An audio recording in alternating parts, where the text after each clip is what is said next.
ആലപ്പുഴ ചേർത്തലയിൽ ധർമ്മസ്ഥല മോഡൽ കൊലപാതക പരമ്പരയെന്ന് സംശയം. ചേർത്തല സ്വദേശി ഐഷ തിരോധാന കേസിലും അറസ്റ്റിലായ സെബാസ്റ്റിന് ബന്ധമെന്ന് പോലീസ്. ജൈനമ്മയ്ക്കും ബിന്ദു പത്മനാഭനും പുറമെ ഐഷയുടെ തിരോധാനത്തിലും ക്രൈംബ്രാഞ്ച് അന്വേഷണം വ്യാപിച്ചു. കാണാതായ ഏറ്റുമാനൂർ സ്വദേശി ജൈനമ്മ കൊല്ലപ്പെട്ടതിന് വ്യക്തമായ തെളിവുകൾ ലഭിച്ചെന്ന് ക്രൈംബ്രാഞ്ച് അറിയിച്ചു. ജൈനമ്മ തിരോധാന കേസ് നിലവിൽ കൊലപാതക കേസ് എന്ന നിലയിലാണ് അന്വേഷിക്കുന്നത് എന്നും ക്രൈംബ്രാഞ്ച് ഇപ്പോൾ വ്യക്തമാക്കുന്നുണ്ട്. ഇതൊരു കൊലപാതക കേസായിട്ട് തന്നെയാണ് പോലീസ് അന്വേഷിക്കുന്നത്. ഇത് ഇപ്പോൾ ഈ ഘട്ടത്തിൽ ഒന്നും പറയാറായിട്ടില്ല. നമ്മളതിൻ്റെ തെളിവ് ശേഖരണത്തിലാണ്. ഇതൊക്കെ നമ്മൾ തെളിവുകൾ ഉണ്ടായിട്ടാണല്ലോ നമ്മൾ ചെയ്യുന്നത്. അപ്പോൾ അതിപ്പോൾ ഒന്നും കൃത്യപ്പെടുത്താനായിട്ടില്ല. ഇതെല്ലാം നമ്മൾ അന്വേഷണത്തിൻ്റെ ഭാഗമായിട്ടും ചെയ്യുന്ന കാര്യങ്ങളാണ്. അപ്പോൾ അതുകൊണ്ട് ദയവേത് നിങ്ങൾ ഇതെല്ലാം കൃത്യമായിട്ട് പറയും പിന്നീട്. ഇപ്പോഴല്ല. അശ്വിൻ പാലാഴിയുണ്ട് ഇപ്പോൾ വിവരങ്ങളുമായി. അശ്വിൻ, എന്തൊക്കെ കാര്യങ്ങളിൽ ഇതിനോടകം വ്യക്തത വന്നിട്ടുണ്ട് അന്വേഷണ സംഘത്തിന്? അശ്വിൻ,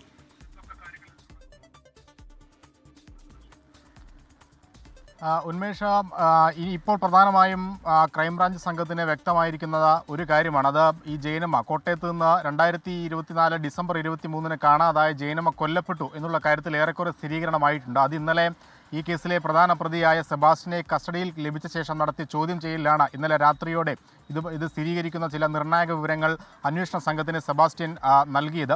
അതിൻ്റെ അടിസ്ഥാനത്തിൽ തന്നെ ഈ കാണാതായ അന്ന് തന്നെ, അതായത് കഴിഞ്ഞ ഡിസംബർ 23 തന്നെ ജൈനമ്മ കൊല്ലപ്പെട്ടതായി ഉള്ള ഒരു വിവരമാണ് ലഭിക്കുന്നത്. പക്ഷേ ഈ സെബാസ്റ്റ്യൻ്റെ വീട്ടുവളപ്പിൽ നിന്ന് കണ്ടെത്തിയ കത്തിച്ച അസ്ഥികളുടെ അവശിഷ്ടം അത് ജൈനമ്മയുടേതാണോ എന്നുള്ള കാര്യത്തിൽ ഉറപ്പ് ലഭിച്ചിട്ടില്ല. അതിൻ്റെ DNA പരിശോധനാ ഫലം അടുത്ത ആഴ്ചത്തേക്ക് മാത്രമേ ലഭിക്കുകയുള്ളൂ. അവിടെയും മറ്റൊരു സംശയമുള്ളത്, ഈ അവശിഷ്ടങ്ങൾക്കിടയിൽ നിന്ന് കിട്ടിയ ഒരു കൃത്രിമ പല്ലുണ്ട്. അതായത് ക്ലിപ്പിട്ട പല്ലിൻ്റെ അവശിഷ്ടമാണ് കണ്ടെത്തിയിട്ടുള്ളത്. പക്ഷേ ജൈനമ്മ ഇത്തരത്തിൽ കൃത്രിമ പല്ല് വെച്ചിട്ടില്ല എന്നുള്ളതാണ് ജൈനമ്മയുടെ ബന്ധുക്കൾ പോലീസിന് നൽകിയിരിക്കുന്ന വിവരം.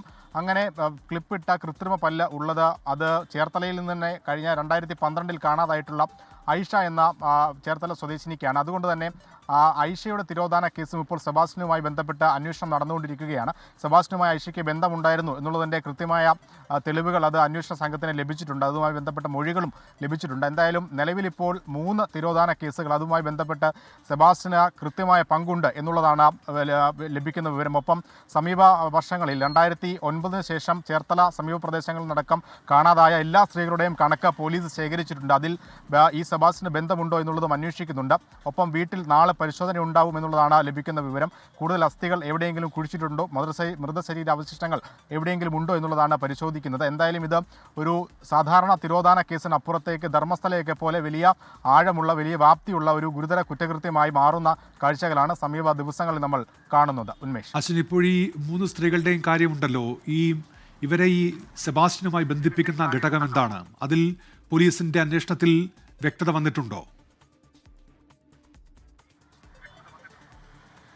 നിലവിൽ കാണാതായിരിക്കുന്നത് 3 പേരാണ്. അതിൽ ഒന്ന് ബിന്ദു പത്മനാഭൻ, 2002 മുതൽ കാണാനില്ല. 2017 ഇത് ഔദ്യോഗിക പരാതിയായി പോലീസിന് മുന്നിൽ എത്തുന്നത്. പക്ഷേ ഈ ബിന്ദു പത്മനാഭന് സെബാസ്റ്റ്യനുമായി അടുത്ത ബന്ധമുണ്ട് എന്നുള്ള തെളിവുകളുണ്ട്. അവർ തമ്മിൽ സ്ഥലക്കച്ചവടം നടത്തിയിട്ടുണ്ട്. ഒപ്പം ബിന്ദുവിൻ്റെ പേരിൽ എറണാകുളം ഇടപ്പള്ളിയിൽ ഉണ്ടായിരുന്ന സ്ഥലം വ്യാജരേഖകൾ ചമച്ച് സെബാസ്റ്റ്യൻ തട്ടിയെടുത്തു എന്നുള്ളതിൻ്റെ വേറൊരു കേസ് കൂടിയുണ്ട്. അതിലും ഈ സെബാസ്റ്റ്യൻ പ്രതിയാണ്. അത് ബിന്ദുവുമായുള്ള ബന്ധം ഉറപ്പിക്കുന്നതിൻ്റെ ഒരു തെളിവാണ്. മറ്റൊന്ന് ജൈനമ്മയെ പാലായിലെ ഒരു ധ്യാന കേന്ദ്രത്തിൽ വെച്ച് പരിചയപ്പെട്ടെന്നുള്ളതിൻ്റെ തെളിവുകൾ ലഭിച്ചിട്ടുണ്ട്. ഒപ്പം ജൈനമ്മയുമായി ബന്ധപ്പെട്ടും സ്ഥല ഇടപാടുകൾ ഇയാൾ നടത്തിയിരുന്നു. ജൈനമ്മയുടെ സ്വർണം വിൽപ്പന നടത്തിയിരുന്നു. ആ വിൽപ്പന നടത്തിയ സ്വർണം ഇന്ന് കണ്ടെത്തിയിട്ടുണ്ട്. അതും ജൈനമ്മയുമായുള്ള ബന്ധം അടുപ്പിക്കുന്ന ഒന്നാണ്. മറ്റൊന്ന് ഐഷയാണ്. ഐഷയുമായുള്ള ബന്ധം സ്ഥിരീകരിക്കുന്ന ഒന്ന് ഈ ഐഷയുമായും സ്ഥല ഇടപാട് കേസുകൾ തന്നെയാണ് ഇയാൾ നടത്തിയിട്ടുള്ളത്.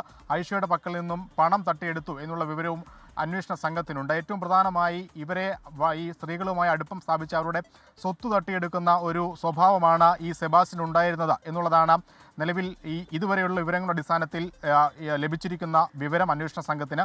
എന്തായാലും 3 പേരുമായും കാണാതായ 3 പേരുമായും വളരെ അടുത്ത ബന്ധം ഇയാൾക്കുണ്ടായിരുന്നു എന്നുള്ളതാണ് ഏറ്റവും പ്രധാനപ്പെട്ട കാര്യം. എന്തായാലും എന്താണ് ഇതിൽ സെബാസ്റ്റ്യനുള്ള പങ്ക്, ഈ 3 പേരുടെയും തിരോധാനത്തിൽ എന്താണ് പങ്ക്, ഒപ്പം ജൈനമ്മയുടെ കൊലപാതകത്തിൽ സെബാസ്റ്റ്യൻ എങ്ങനെ ബന്ധപ്പെട്ടിരിക്കുന്നു എന്നുള്ള കാര്യങ്ങളാണ് ഇനി അറിയേണ്ടത്. ഒപ്പം സെബാസ്റ്റ്യൻ്റെ പുരയിടത്തിൽ ഈ കണ്ടെത്തിയ അസ്ഥി അത് ആരുടേതാണ് എന്നറിയണമെങ്കിൽ ഈ DNA പരിശോധനാ ഫലം വരേണ്ടതുണ്ട്.